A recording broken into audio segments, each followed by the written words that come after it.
yi asalaamaaleykum sant leen gërëm leen ci ànd beeg télévision Futurs Médias xibaaru timis yi bokk na ci ponk yi gën a fës ñiy xaar njëgub wala boog accident bu méttee métti ngeen jéggal ma moo am ca tolluwaayu Malem Thierry nekk ca département bu Malem Hodar juróomi nit ñoo ci ñàkk seen bakken juróom-ñaar fukk ak ñaar am ci ay gaañu gaañu fukk ak ñett yi sonn nañu loolu benn bus bu doon jéem a moytu ab camion bu paanoon ci tali bi moom moo mbëkk beneenub bus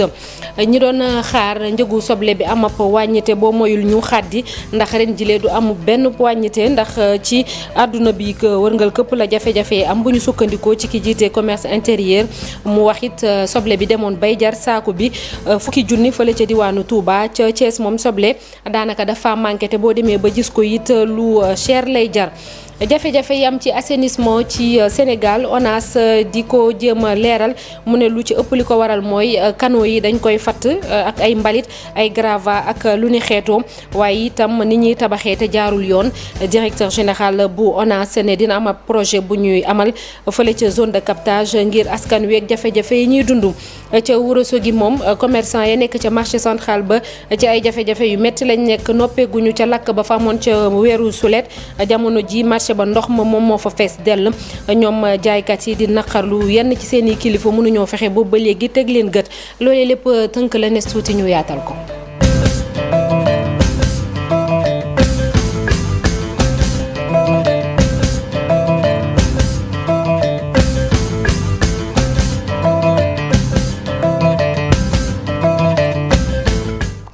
ginnaaw bañ leen ziyaare ba noppi xibaar yi ñu dooree ko ak accident bu méttee métti bu am tey jële ci suba juróomi nit ñoom ñoo ci ñàkk seen bakken lu toll ci juróom-ñaar fukk ak ñaar am ci ay gaañu gaañu fukk ak ñett yi sonn loolu juróomi sax ñu ne ñu ngi Sowétas jamono jile yëf yi mu ngi am ci diggante ñaari bus benn bus bu doon moytu ab camion bu paan taxaw ci digg tali bi te deful signalisation moom la doon moytu ba dal ci benn bus ba yëf yi am ca Malem Thierry nekk ca département bu Malem Hodar dañuy dem foofu fekk ji fa Omar Ndiaye ci ay leeral.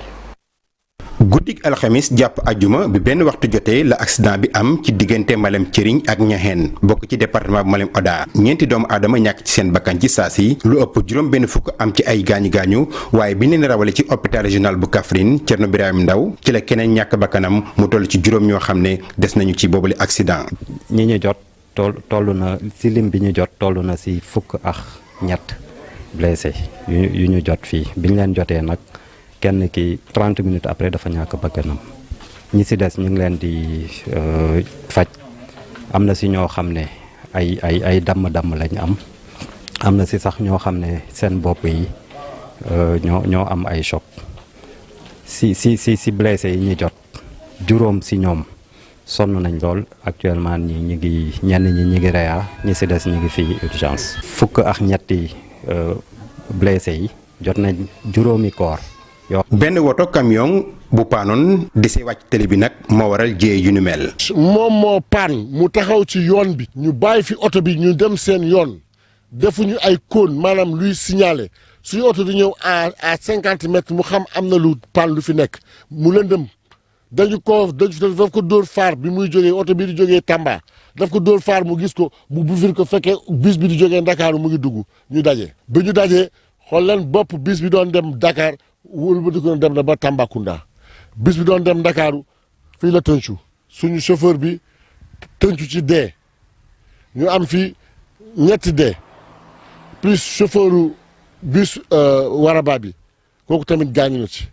gannaaw bi ñaari bis yi mbëkkantee nag benn bi dafa saaraan daal di wutali benn garabu dimb mbëkk ko ba baara oto ba xàppatiku daan lu tolloog fukki mètre ak juróom xàppatiwaale garab ga fi mu ne nii nag lu tolloog juróomi nit ñàkk nañ ci seen bakkan am juróom yoo xam ne ñi ngi ci coma seen kaa jéggi na dayoo lu ëpp juróom benn fukki nit nag jamono ji am ci ay gaañu gaañ yu métti yi.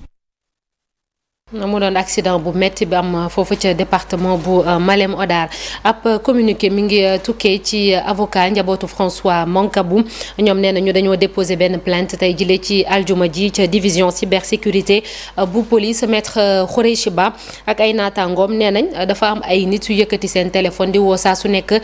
soxna François Mancabou ba woon mu di Clémentine Coly di ko woo saa su nekk ñenn ñi bu ñuy woote dañu naan ci takk der yi la ñuy bokk bokk wala ñeneen ñi sax nekkoo dañ koy dimbali te loolee lépp dara leeru ci ba tax na ñoom avocat yi nee na ñu yëf yi sax xeetu mu xoxotal lay nduróol te ba tax na plainte bi dem nañ déposer ko boole ci ñaari numéro téléphone yi ñu jàpp ni moom mooy woo soxna si saa su nekk. beneen ponk bu ñu doon junj sànq ci ndorteelu xibaar yi muy soble jamono ji ñëpp a ngi koy jàmbat waaye boo moyul ren jile du ñu séentoogum ab wàññite ndax ci marché mondial bi la directeur du commerce intérieur moo wax lu ni mel moom ñëwaat na itam ci la ñu nemmeeku woon ca diwaanu Touba Mbacké muy saaku soble bi demoon bay jar fukki junni kilo bi ñeenti téeméer Fatou Bintou Konté ak Diafara Ba teewoon nañ ci janoom ak taskatu xabaar yi.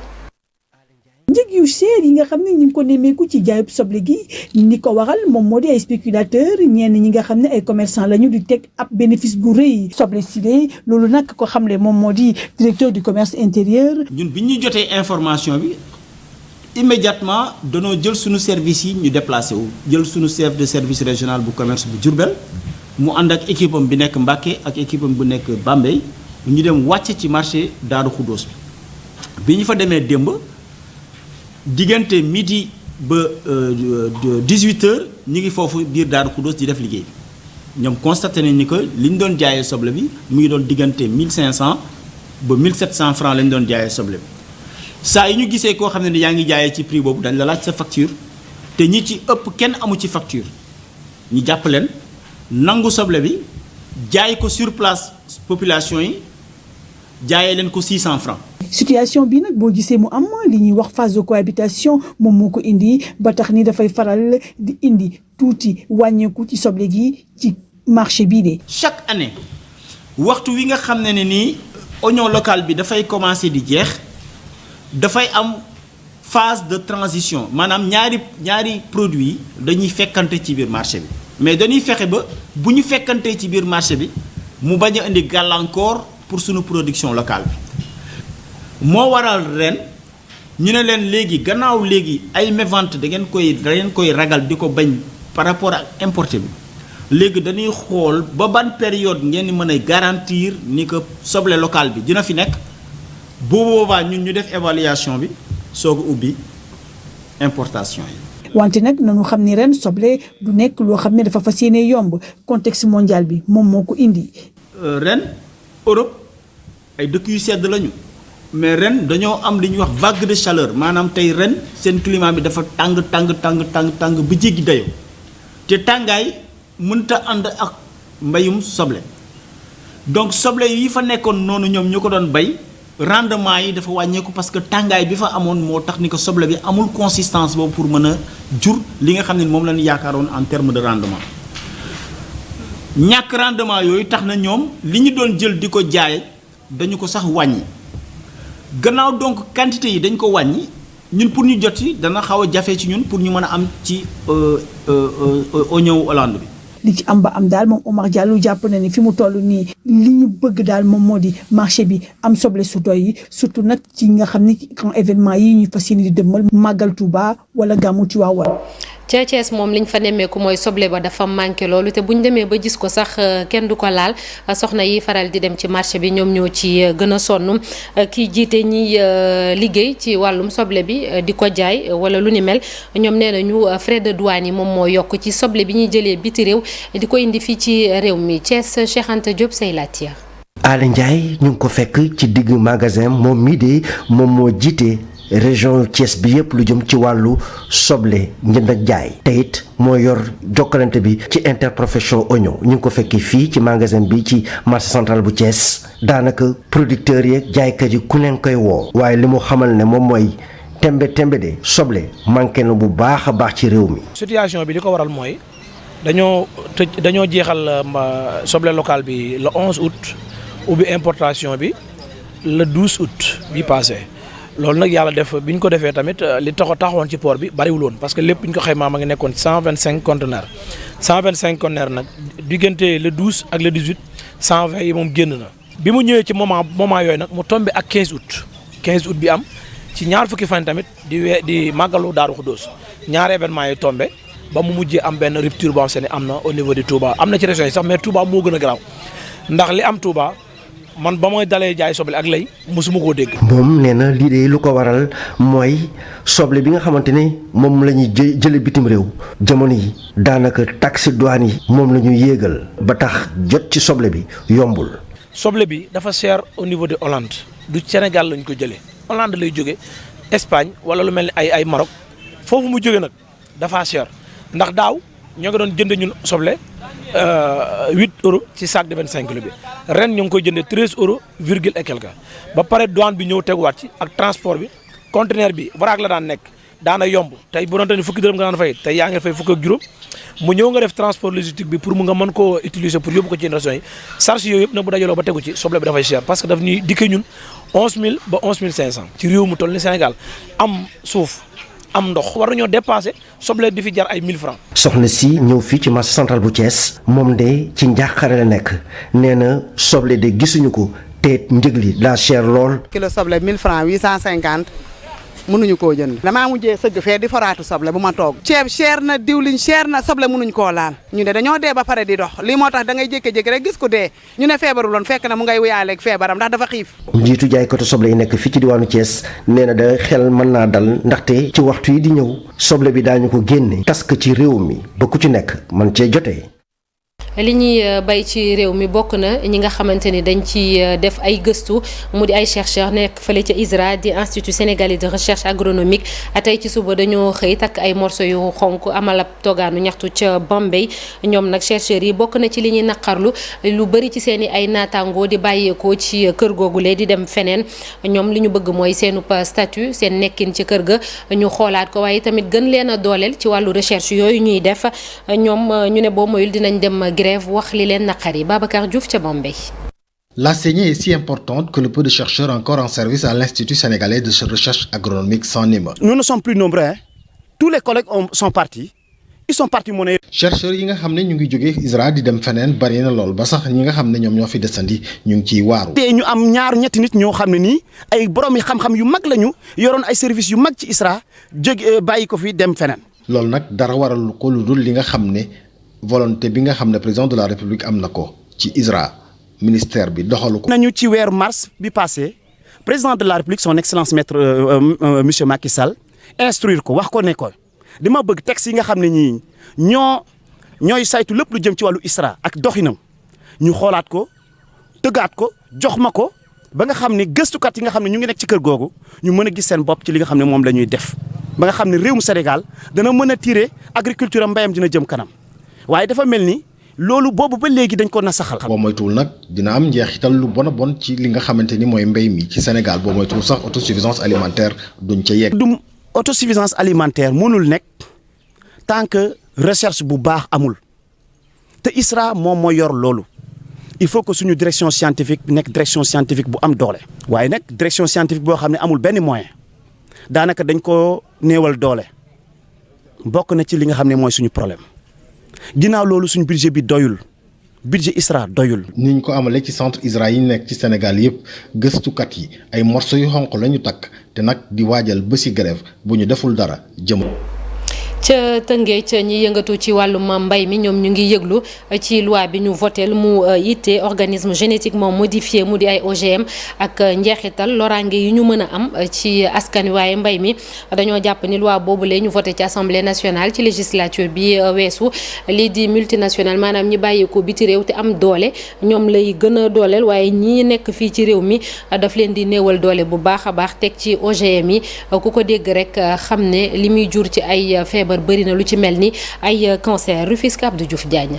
loi bi ñu amal ñeel li ñu duppee biosécurité dañu wote ko ci assemblée nationale ñetti fan ci weeru juin ba léegi ne nag mu ngi indi ay coow loi boobu nag ñu jàpp ne dafay daal di ubbil buntu nag ñi nga xam ne ñoom la ñu duppee ay multinationales lu ni mel nag bu amee baykat yu ndaw yi nag dinañu dund ay jafe-jafe yu tar bu ñu sukkandikoo ci ki nga xam ne xam-xamam dafa màcc ci li ñu duppee agro industrie. li muy reyee mbay mi mooy OGM organisme bu ñu modifié la ci gène bi. bés bu ñëwee fekk tool bu mel nii muy bay naturellement bu ko wàllee gène am yooyu ñu koy wax la pollinisation tool bi ci boppam day nekkaat OGM kon dem tool bi day dem ba dee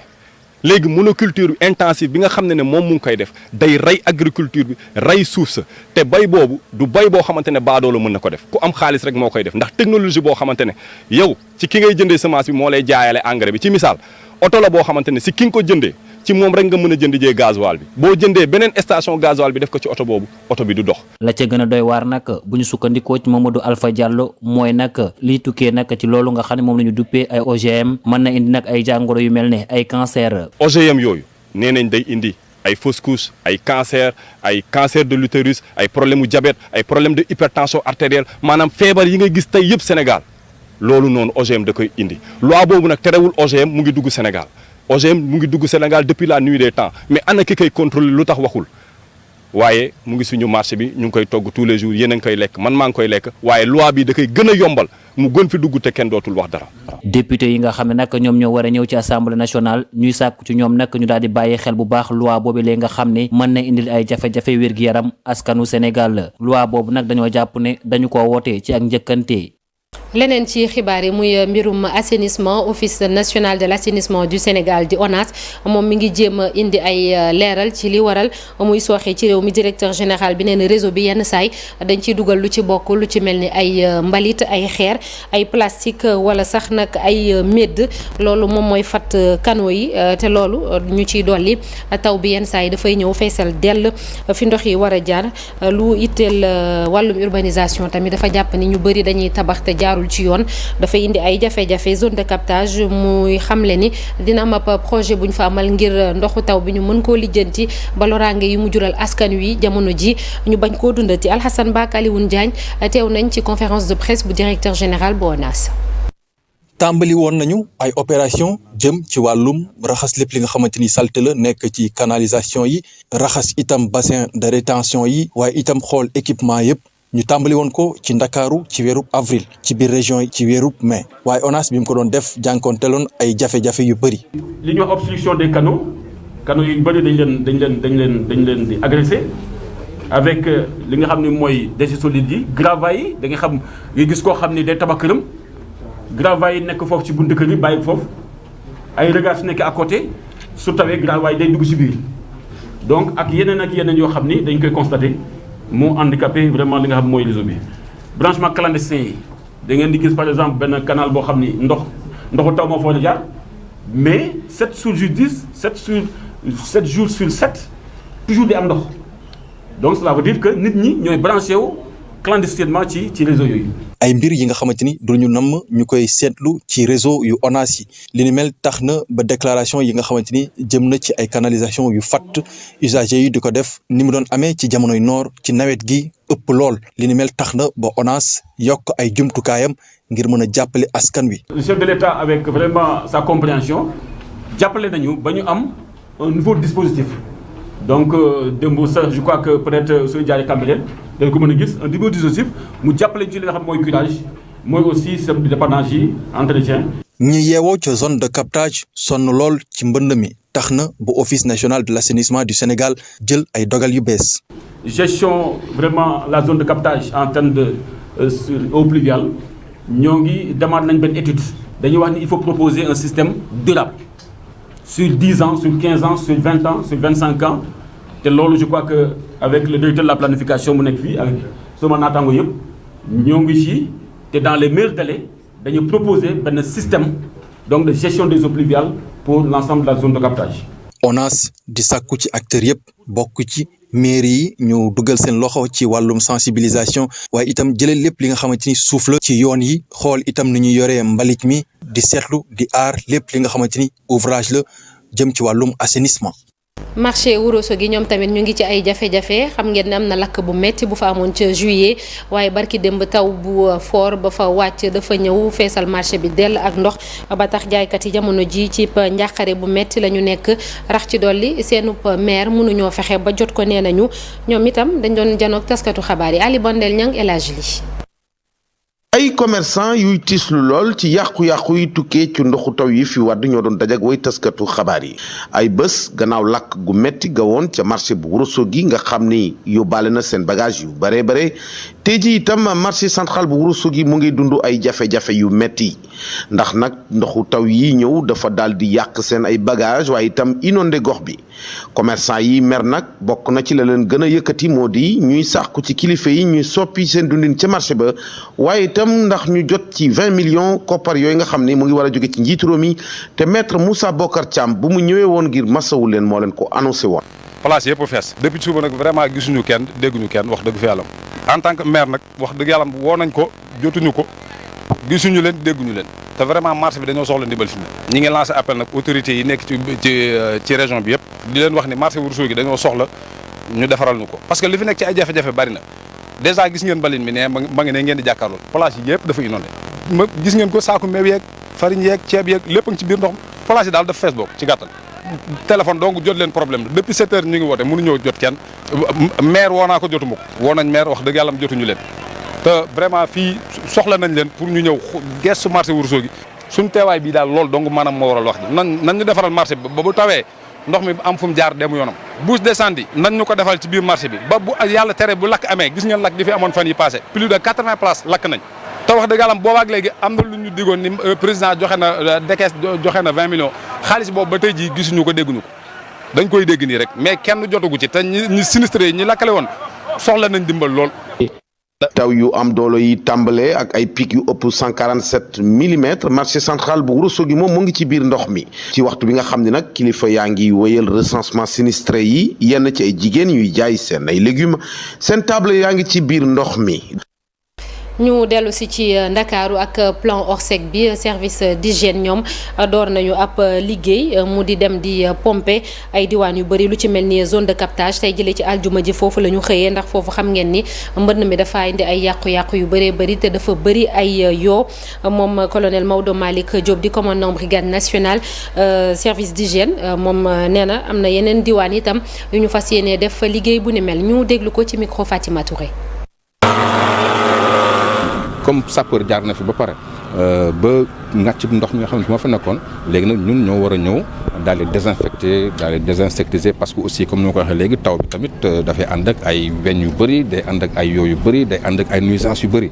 donc yooyu aussi je crois que bu ñu defee opération yi bu ñu ko mettre en œuvre dina vraiment permettre non seulement ñu prévenir yenn maladies yi yenn épidémies yi mais aussi dina tax aussi population bi xaw a nekk si jàmm tuuti. tey si zone de captage yi moom dañu def visite à domicile yi bu ñu visite à domicile yi aussi c'est pour que ñu dugg ci kër yi sensibiliser ñi nga xamante ne si ñoo fa nekk ci les bonnes pratiques d'hygiène parce que comme ni ñu ko waxee rek xam nga bu taw amee paccax am bon donc condition d'hygiène day xaw doy waar donc bu fekkee nit ñi farluwuñ trop ci raxas loxo yi farluwuñ trop ci cet gi donc mën a dem ba indi yeneen feebar yoo xamante ne si dafay indi problème donc daañu aussi dugg ci kër yi nga xamante ne si évacué nañ ko ndox mi évacué sapeurs-pompiers yi évacué nañ ko pour def désinfection ak désinsectisation pour rey lépp yoo xamante ne si ay weñ la ay yoo la ak ay yeneen xeetu insectes. ca Kédougou moom nawet bi tàmbali woon na bu baax a baax ak taw yu bëri waaye li ñu nemmeeku mooy fukki fan a ngi nii wala lu ko ëpp taw wàccu fa loolu tax na ba dafa am ay gunóor yu dem ca toolu mboq yi la jël leen 8 am na mission bu ñu fa yebal sax ngir ñu xool yàqu-yàqu yi nan la toll ak yan matukaay lañ fay yónnee ngir fexe ba lijjanti loolu lépp reportage ca Kédougou Ibrahima Diabakhate. ci ñaari fukki fan ak juróom-ñaar ci fan ay taw nemmeeku nañu lu toll ci juróom-benn téeméer ak fukki millimètre ndox bu rot fii ci diwaanu Kédougou biñ ko méngaloo ci période bi daaw taw yi ren ñoo ëpp ci juróom-ñaari poste pluviométrique yi ñi njëkk ji seeni comportement culture yi xaw na tane bu baax a baax. at bi taw yi dafa teel a commencé depuis fin mai la taw yi ñëw ñi nga xam ni ji nañ si période boobu fi mu toll nii ñu ngi récolter mboq bi si wàllu gerte bi aussi. fi mu toll nii mu ngi commencé tóor-tóor mbokk bi tamit yi nga xam ni semé nañ ko ba au mois d'août au mois de juillet mbokk boobu mu ngi développé normalement foño bi ak sorgho bi aussi ñu ngi développé normalement donc benn zone rek ñoom ñoo xaw a am problème mooy zone Saraya bi. waaye pause pluviométrique bi ñu nemmeeku ci fukki fan yu weesu tax na ba ay chenilles légionnaires di ay xeetu gunóor tàmbali song tool mboq yi. sax yooyu nga xam ne mu ngi attaqué mboq bi mu ngi fi depuis 3 ans chaque année ñu ko fiy gis année bu nekk day gën di yokk alors li ñu war a def mooy dès que gis nañ ko ci tool yi rek ñu traité rapidement pour que mu bañ a épandre dem ci yeneen zone fi mu toll nii agent bi nga xam ni moom moo war a saytu loolu def na ko ba pare rapport bi yónnee nañ ko base phytosanitaire bu Missirah. taw yi ANACIM di annoncé doon na yaakaar bi maïsiculteurs yi di dundee rawatina nag ñi nga xam ne ñoo mujjee ci ak ñettali vague semis yi. ANACIM mi séntu jaww ji nag am na benn bulletin météo bu mu génne mu di ab ay ngelaw yu fort a fort yu ñu nar a nemmeeku ni ki ëllëg samedi jàpp dimanche Ndar Dakar Petite Côte bi ba ca Casamance la nar a yitteel ñu ne itam ci samedi diggante samedi bu 18h jotee ba ci dimanche 12h dina am ab ul maanaam ab gannax bu kawe kawe sax mu di ab yëglu ci nappkat yi war a dem géej ak ñi nekk ci peggu géej gi. ñu dem ci Jidda Caaroy kaw fii la ci Ndakaaru am na équipe municipale bu bees moom li mu bëgg mooy fexe ba xeex ñàkk set bi foofule ba tax na am na benn convention bu ñu signé ak UCG gën a taaral diwaan boobu dinañ defit seen kéem kàttan baskan wi soppi seenu doxalin ci mbalit mi ndax seen diwaan bi gën a set Mamadou Gueye moom mooy maire bu Jidda Caaroy kaw ci micro Abdoulaye Anna.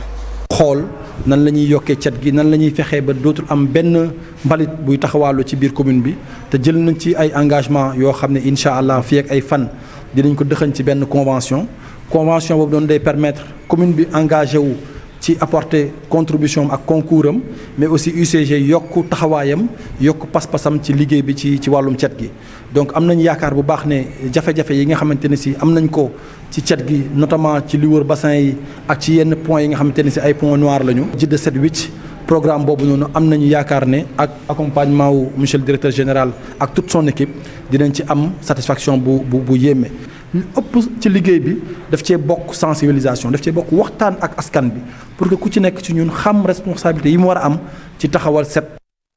forage bu Ngogom Sas ci commune bu Malicounda tàmbali naa door maire bi door na itam liggéeyu château d'eau ba nañu nar a taxawal foofu ca Fandam lu toll ci juróom-ñaari village bokk ca commune boobu dinañ fexe ba am ndox Maguette Sène di maire bu Malicounda ci micro Abdourahmane Diallo ak Mamadou Gueye. forage bi quand même def na ay at ñu nekk ci di ci napp na bi parce que tout simplement mairie bi moo ko tabax montant total investissement bi toll ci téeméeri millions ak juróom-ñaar fukk ak ñaar simplement pour dire que commune bi ci ay fonds propres am def na 140 millions de francs CFA 142 millions de francs CFA ci forage bi. muy loo xam ne lii nag ñi ñu ko defal jar nañ ko parce que population yi comme ni ko chef de village waxee nañ leen defal seen forage à part moo tax ñu samp forage bi diggante Ngogom ak Sas pour que véritablement fii ba fanweeri at àll bi ngeen xam ne moo wër forage bi yëpp ay dëkkuwaay lay doon parce que fii zone dëkkuwaay la ak lu ñu ko dëkk ndox dootu fi manqué. waaw bii tamit même coût Malicounda Sas la 45 millions de francs CFA la. koñ boo xam ne bii ci Fandane citerne bi nekkoon ci suuf moo tax daawoo am ndox wala boog citerne bi capacité bi tuuti bi mu tuuti woon parce que citerne bi 50 mètres cubes la alors que château d'eau bu bees bi ñu war a tabax 150 mètres cubes la. ñun en tant que commune dañoo gis ne pour def benn forage bu ànd ak château d'eau coono bu mag a mag lañ ciy daj dinañ ko tabax ci ñaari at dañu am ci xaalis. fii la ñuy yem ci xibaaru timis yi sant leen gërëm leen ci ànd beeg télévision Futurs Médias ay simili yu néew 20h di ngeen naan nag Cheikh Tidiane Diaw ci xibaar yi en français di leen ñaanal ngeen fanaan jàmm jërë ngeen jëf.